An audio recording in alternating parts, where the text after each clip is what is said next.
सांस टीवी में आप सभी का स्वागत है। आइए नजर डालते हैं आज की खास खबरों पर। पीएम मोदी की अपील, 2020 तक हर गरीब को घर देने में विज्ञान मदद करे।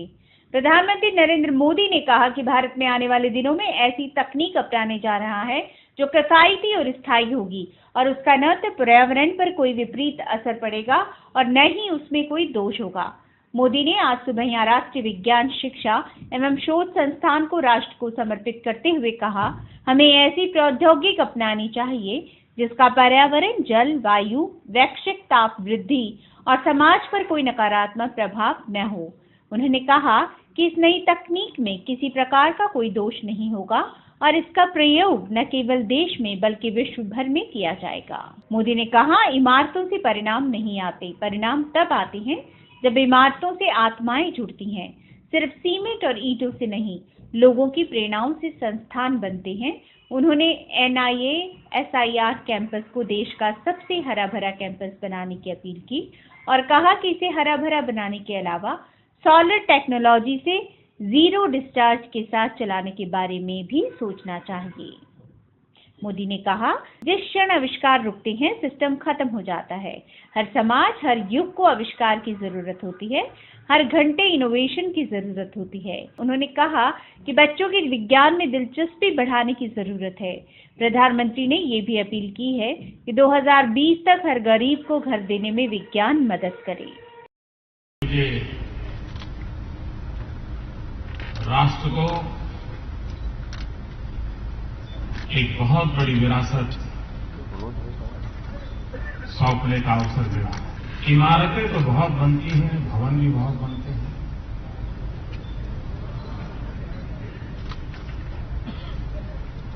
लेकिन ईंट, पत्थर, चूने से बने हुए भवन और इमारत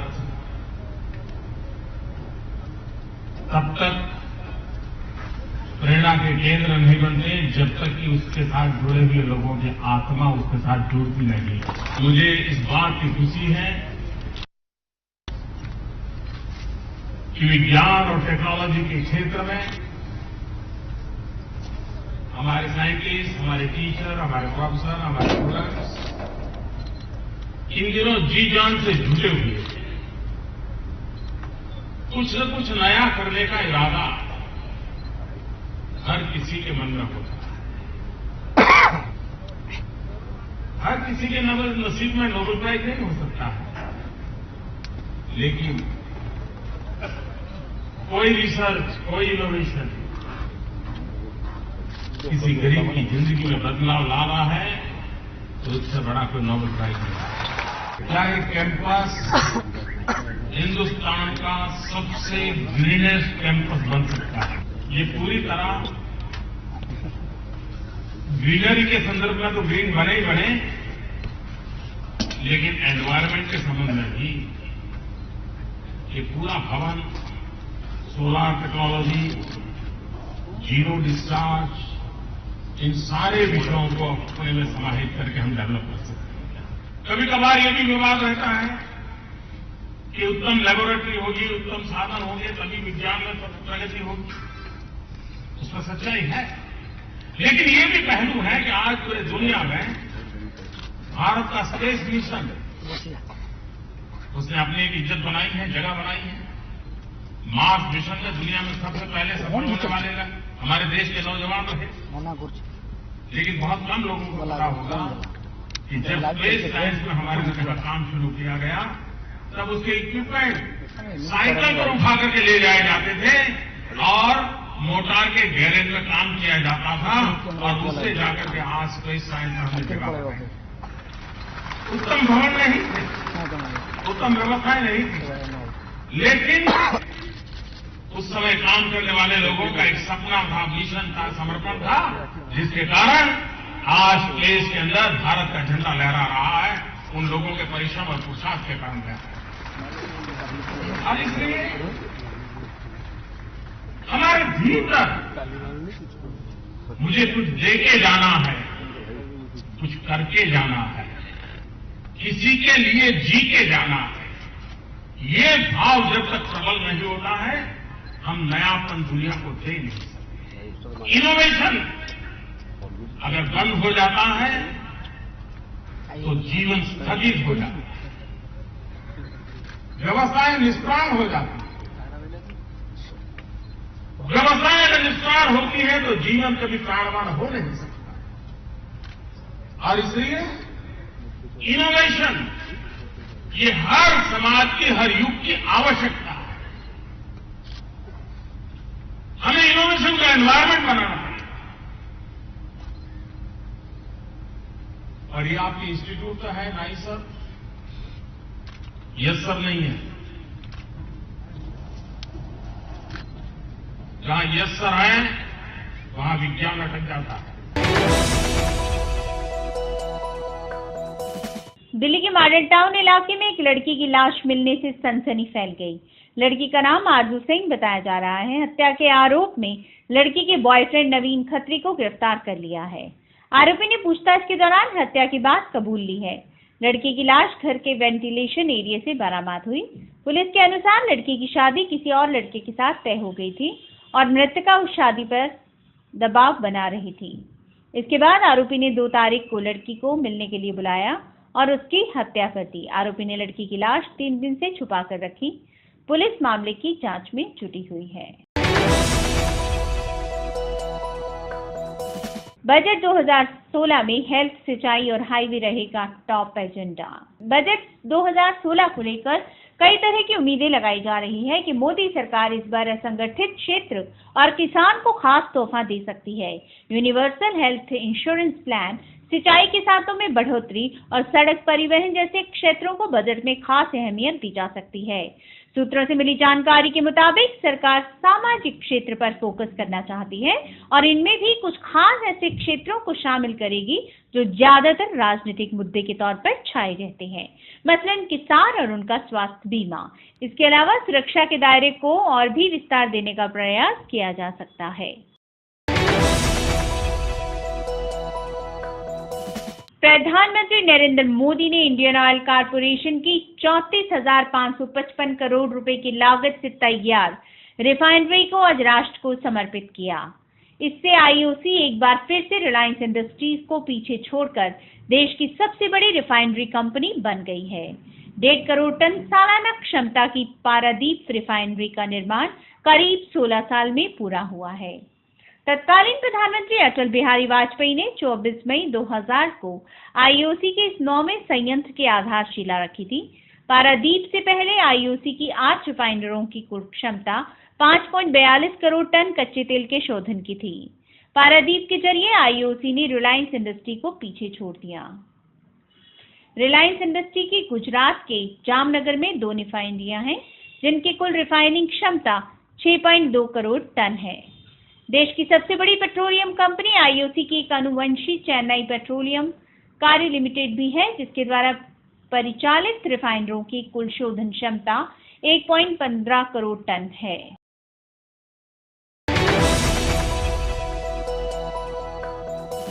दिल्ली सरकार ने आज कहा कि रैयान इंटरनेशनल स्कूल के एक छात्र की मौत के बाद उनके पिता के आरोपों के मद्देनजर सीबीआई जांच की सिफारिश की जाएगी। पिता का आरोप है कि बच्चे का यौन उत्पीड़न कर उसकी हत्या की गई।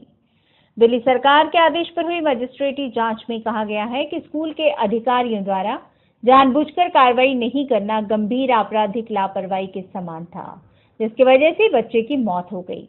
दिल्ली के उप मुख्यमंत्री मनीष सिसोदिया ने आज कहा, हम दिव्यांशु की मौत के मामले में निश्चित रूप से सीबीआई जांच की सिफारिश करेंगे। हम चल रही जांच में खामियां देख सकते हैं। दिव्यांश के माता पिता ने गंभीर आरोप लगाए हैं। शिक्षा विभाग का प्रभार भी संभाल रहे सिसोदिया ने कल कहा कि दिव्यांश की मौत के मामले में मजिस्ट्रेटी जांच ने जघन्य अपराध किया और उसे संकेत दिया है और अभी तक हुई जांच में बच्चे के माता पिता की बात की अनदेखी की गई है।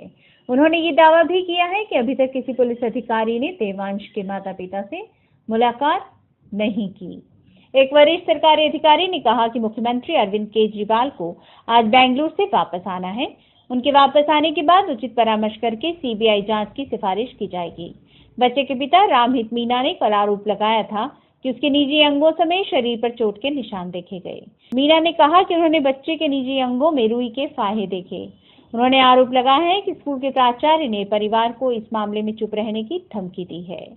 उन्होंने मामले में सीबीआई की जांच की मांग भी की है। जांच में लापरवाही तो दिख रही है, क्योंकि मैं कल टीवी पे देख रहा था दिव्यांश के माता पिता को। मैं 2 दिन पहले उनसे मिलके भी आया था। उनसे कोई मिला तक नहीं है ऑफिसर जाके, पुलिस ऑफिसर। एक बच्चे की डेथ हो गई है स्कूल में पढ़ते हुए, बच्चे के माता पिता सीरियस आरोप लगा रहे हैं स्कूल के मैनेजमेंट पे। पुलिस अधिकारी अगर जाके मिल तक नहीं रहे हैं माता पिता से, तो ये इंसेंसिटिव एटीट्यूड तो जांच में दिख रहा है साफ। तो सीबीआई को सौंपने की रिकमेंडेशन तो हम भेजेंगे यहाँ से, दिल्ली सरकार से तुरंत भेजेंगे, और हम उम्मीद करेंगे कि ये सीबीआई की जांच में बेहतर तरीके से जिस बात की ओर इशारा दिव्यांश के माता पिता कर रहे हैं या बाकी और लोग कर रहे हैं जिन्होंने एसडीएम की रिपोर्ट में अपने बयान दिए हैं, उन सब से सीबीआई ठीक से पूछताछ करके और इस मामले को एक जो लॉजिकल एंड है उस तक लेके जाएगी। साहब को हमने वही जो हमारे सवाल और जो हमारी प्रॉब्लम्स थी, हमारे साथ जो कोऑपरेशन नहीं हो रहा था, जो पुलिस ने कोऑपरेट नहीं किया, पुलिस ने जांच को सही दिशा में नहीं लेके गई, इन सभी मसलों पे बात हुई मंत्री साहब से। और मंत्री साहब को हमने एक ज्ञापन दिया है और मंत्री साहब ने पूरा आश्वासन दिया है कि हम इसमें सीबीआई जांच के लिए रिकमेंड करेंगे। मंत्री साहब ने बोला है कि वो सीएम साहब से मिलके भी इस बारे में आज शाम 4 बजे उनसे मिलके और डिस्कस करेंगे कि आगे इस मैटर को कैसे इस बच्चे को न्याय दिलाना है। सीबीआई या कोई भी स्वतंत्र एजेंसी ही इसकी सच्चाई को बाहर ला सकती है। सरकार की इस पहल के लिए मैं सरकार का बहुत आभारी हूं कि उसने बच्चे को न्याय दिलाने के लिए अपने स्तर से पूरे एफर्ट किए। पंजाब में बदले राजनीतिक हालात और अकाली दल के भाजपा पर लगातार बोले जा रहे हमलों से परेशान भाजपा अब कभी भी शिरोमणि अकाली दल का साथ छोड़ सकती है। इस गठबंधन के टूटने की संभावना प्रबल है। 25 साल पुरानी दोस्ती में टर्निंग पॉइंट आ गया, लिहाजा बहुत जल्द भाजपा अकाली गठबंधन टूट सकता है। इसको लेकर शनिवार को दिल्ली में भाजपा के वरिष्ठ नेता एवं वित्त मंत्री अरुण जेटली के आवास पर मैराथन बैठक चली। केंद्रीय वित्त मंत्री अरुण जेटली, पार्टी के संगठन महासचिव रामलाल, पंजाब के प्रभारी प्रभात झा की मौजूदगी में अमित शाह ने कोर कमेटी के एक सदस्य अलग अलग राय ली। गठबंधन राजनीतिक में ये पहला मौका है जब भाजपा का अध्यक्ष रिश्ता तोड़ने पर सीधी बात कर रहा है। करीब 3 घंटे तक चली बैठक में भाजपा अध्यक्ष अमित शाह ने वरिष्ठ नेताओं की राय लेने के बाद कहा कि अब मैं बताऊंगा कि आगे क्या करना है। गौरतलब है कि शिरोमणि अकाली दल पिछले 2 सप्ताह से भाजपा के खिलाफ पूरा बगावती तेवर अपनाए हुए है। खुद पंजाब के मुख्यमंत्री प्रकाश सिंह बादल प्रधानमंत्री के महत्वपूर्ण फैसलों पर खुलेआम आपत्ति जता चुके हैं। अकाली दल के राष्ट्रीय अध्यक्ष सुखबीर सिंह बादल भी लगातार मोदी सरकार को निशाने पर लिए हुए हैं। गत 26 जनवरी की गणतंत्र दिवस परेड में सिख रेजिमेंट के शामिल न होने के बहाने प्रकाश सिंह बादल ने सीधे प्रधानमंत्री नरेंद्र मोदी पर अटैक किया था। इतना ही नहीं, पीएम को कड़ी चिट्ठी लिखकर आगे ऐसा न होने की हिदायत भी दी थी। सूत्रों के मुताबिक अकाली दल भाजपा में हो रहे उपचुनाव का इंतजार कर रहा है। 16 फरवरी को उसका रिजल्ट आएगा, उसके बाद गठबंधन टूट भी सकता है। यही कारण है कि बैठक में नए अध्यक्ष को चुने जाने और मंत्रिमंडल में विस्तार पर चल रही चर्चाओं को बीच में ही रोक दिया गया। पठानकोट एयरबेस पर हुए हमले को लेकर एनआईए की टीम की ओर से पंजाब पुलिस के साथ मिलकर सुजानपुर के अंतर्गत आते खदावर, बसरू, फलौरा, कलेसर, इट्टी आदि गांव में वायुसेना में कार्यरत ठेकेदार के पास काम करने वाले लोगों तथा उनके घरों में गहनता से पूछताछ और जांच पड़ताल की गई। जांच टीम के अधिकारियों की ओर से हर घर में लगभग 1.5 से 2 घंटे तक तलाशी ली गई। उसके बाद बैंक खातों की पासबुकें भी खंगाली गई। एनआईए टीम जांच अधिकारी वाईएस ठाकुर के नेतृत्व में आज सुबह 11 बजे गांव खदावर पहुंची हुई। एयरबेस में ठेकेदार के पास कार्यरत रमन कुमार से 1 घंटे तक बात की गई। कभी आम आदमी पार्टी का हिस्सा रहे योगेंद्र यादव आपसे निकालने के बाद अब अपनी नई पार्टी बनाना चाहते हैं, जो आंतरिक लोकतंत्र, पारदर्शिता, जवाबदेही जैसे आदर्श मानकों पर खरा उतरकर देश भर में ऊर्जा का संचार करेगी। किसी भी तरह से पार्टी बनाना और चुनाव लड़ना हमारा उद्देश्य नहीं। इस विषय पर जो भी होगा सार्वजनिक तौर पर और लोकतांत्रिक प्रक्रिया के जरिए होगा, ऐसा कहा योगेंद्र यादव ने। स्वराज अभियान के संयोजक योगेंद्र यादव ने कहा कि पार्टी का गठन करते समय यह निश्चित करेंगे कि स्वराज अभियान स्वतंत्र रूप से काम करता रहे और इसका प्रस्तावित पार्टी में विलय न हो। उन्होंने इस संदर्भ में आम आदमी पार्टी की मूल संस्था इंडिया अगेंस्ट करप्शन का जिक्र करते हुए कहा कि उसे समाप्त करना एक भूल थी, जिसके कारण पार्टी पर नजर रखने और मार्गदर्शन करने वाला कोई नहीं रहा। यादव ने कहा, हमारी नीति स्पष्ट है और हम एक वैकल्पिक राजनीतिक शक्ति विकसित करना चाहते हैं और पार्टी बनाना चाहते हैं। हम इसके द्वारा आंतरिक लोकतंत्र, पारदर्शिता, जवाबदेही के मानकों पर खरा उतरकर देश भर में ऊर्जा का संचार करना चाहते हैं। इस दिशा में हमने कई कदम भी उठाए हैं।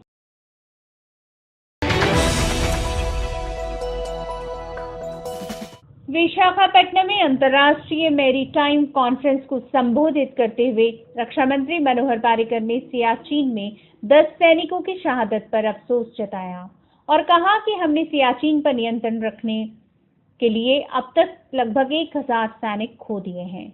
रक्षा मंत्री ने सियाचिन से सेना के हटाए जाने के सवाल पर कोई स्पष्ट जवाब नहीं दिया और इतना ही कहा कि सियाचिन राष्ट्रीय सुरक्षा से जुड़ा मामला है। उन्होंने कहा, वहां की भौगोलिक स्थिति ऐसी है कि उस इलाके पर नियंत्रण बनाए रखने के लिए हम 1000 सैनिक खो चुके हैं। हाल के दिनों में सुविधाएं बेहतर होने के बाद वहां जवानों की शहादत में कमी आएगी, लेकिन एक भी सैनिक की शहादत से मैं बहुत ज्यादा परेशान हो जाता हूं, ऐसा कहा रक्षा मंत्री मनोहर पार्रिकर ने। इस मौके पर रक्षा मंत्री वन रैंक वन पेंशन के मुद्दे पर भी बोले। उन्होंने कहा कि मोदी सरकार और बीजेपी का वादा था और हमने उसे पूरा किया। पार्रिकर ने कहा कि OROP के लिए सरकार को सालाना 60,483 करोड़ रुपए खर्च करने होंगे, जो यूपीए सरकार के बजट में बताई गई रकम से 15 गुना ज्यादा है। पार्रिकर ने कहा कि 10,980 करोड़ रुपए के एरियर का भुगतान 4 किश्तों में किया जाएगा। Decision about Siachen is based on security of the nation. किसी को अगर जाना है उधर और उसका इम्पोर्टेंस समझना है, वहाँ क्यों मेंटेन करें in spite of hostile conditions. I think you will understand if you go to that place. So if anyone wants, they are welcome. Sometime in April, May, मैं वहाँ लेके आ जाऊँगा. So you can yourself understand the terrain geography is such that we lost 1,000 soldiers to retain control over it. After that also we have lost soldiers, though the life loss is much less during recent year because of improved facilities provided. And I am disturbed with any loss, particularly of the soldiers who do it for the nation. Now this particular incident is absolutely painful to me personally. Missed by the Bharatiya Janata Party and the Prime Minister Narendra Modi ji before elections. We have already issued tables of various pensions as per the OROP, one rank one pension scheme, involving annual approximately 7,500 crores of funds requirement and 10,980 crores of arrears, which will be paid in 4 installments. So this is one promise which is to a large extent some minor issues by some few people has been fulfilled, and we have made provision also to hear any other small issues, because retired community from defense force is huge, and a common formula cannot solve all the issues. So if there are some issues left, they can be raised with the government. We will refer them to the one-man commission and committee, and then we can come out with a redressal of those mechanisms. सीमा सुरक्षा बल BSF ने बड़ी सफलता हासिल करते हुए पंजाब के Khemkaran sector से भारत पाकिस्तान बॉर्डर के करीब 4 इंटरनेशनल स्मगलरों को मार गिराया। BSF ने 2 पिस्तौल बरामद की और पूरे इलाके में सर्च ऑपरेशन जारी है।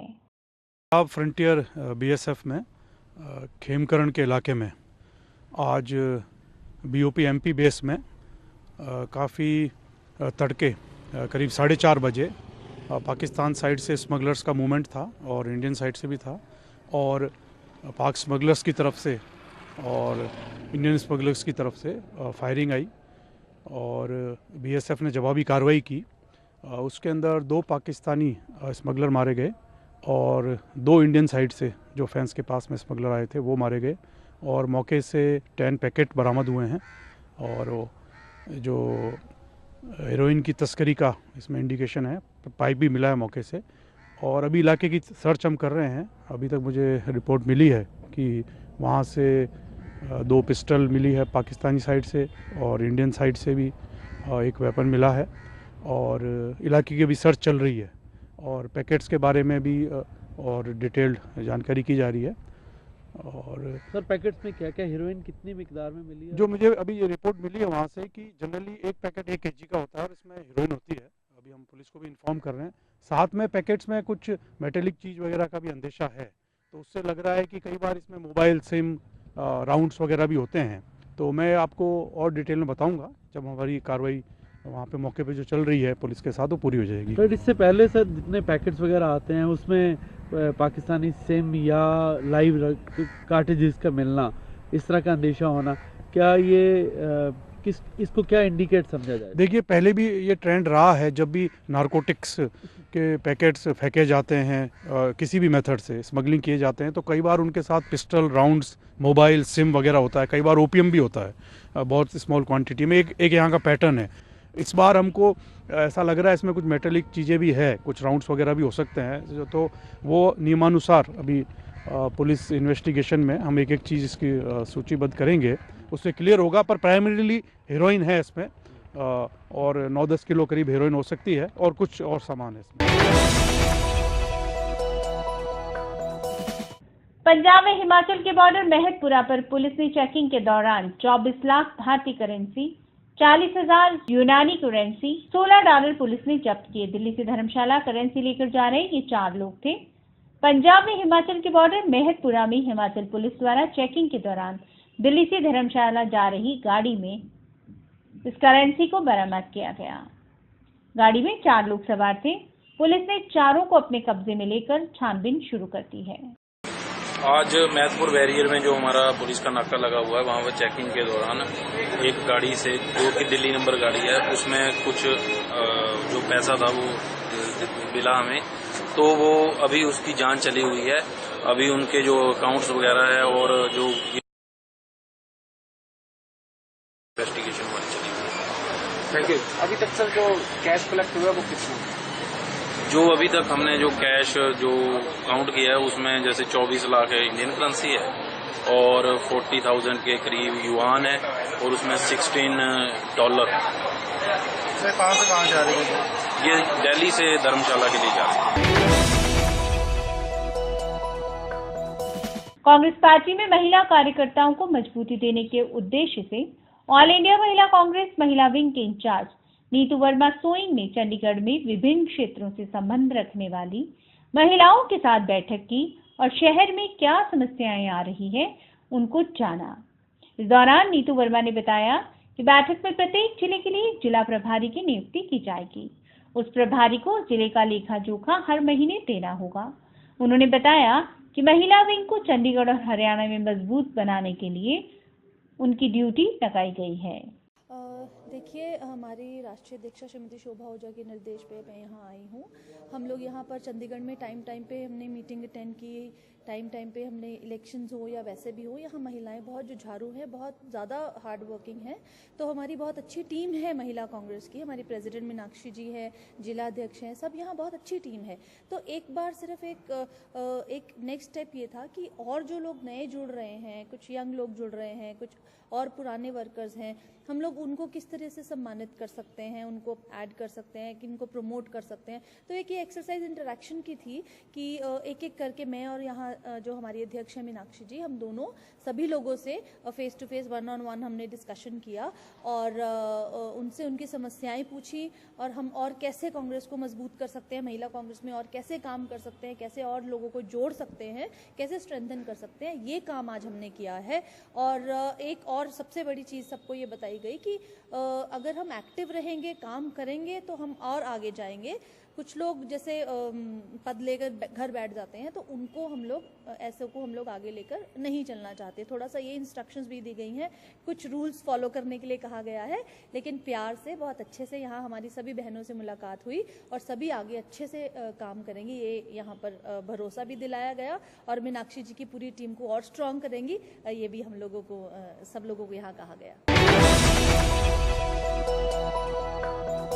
चंडीगढ़ के गुरुद्वारा गुरु सागर साहिब में यूनाइटेड अकाली दल की अहम बैठक हुई, जिसमें सरबत खालसा के दौरान गिरफ्तार किए गए अपने नेताओं की रिहाई की मांग की गई और 12 फरवरी को संजय नायल सिंह भिंडरावाला के जन्मदिन पर फतेहगढ़ साहिब में एक बड़ी कॉन्फ्रेंस के आयोजन में प्रधान सिमरजीत सिंह मान के नेतृत्व में बैसाखी के अवसर पर बुलाए जाने वाले एक और सरबत खालसा की आगे की तैयारी की रणनीति तैयार की जाएगी। इसके अलावा 27 फरवरी को बरगाड़ी से फरीदकोट तक ह्यूमन चैन बनाने का भी ऐलान किया गया। एक और महत्वपूर्ण ऐलान में यूनाइटेड अकाली दल के लीडर हरदीप सिंह ने बताया वे पंजाब में चुनावों को लेकर महागठबंधन करने को तैयार हैं।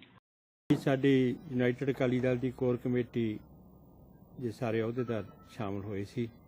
मुख्य मुद्दा सरबत खालसा तो बाद सानू सारे नूं गिरफ्तार कर लिया सी। हुण भी असीं परोल ते बीमारी दे आधार ते आए हैं। साडे प्रधान नूं चौथी वारी 5वीं वारी अज फिर गिरफ्तार कर लिया जमानत होने तो बाद। असीं महसूस करते हैं कि भारत जिन्हों आपां एक संविधान कहने चला रहा है, मोदी जी भी बार बार कहते सी कोई देश कानून नाल चलदा, संविधान मुताबिक चलदा है, पर वो कानून दा राज, संविधान, इखलाकी कदरां कीमतां पंजाब दे विच खत्म हो चुकी।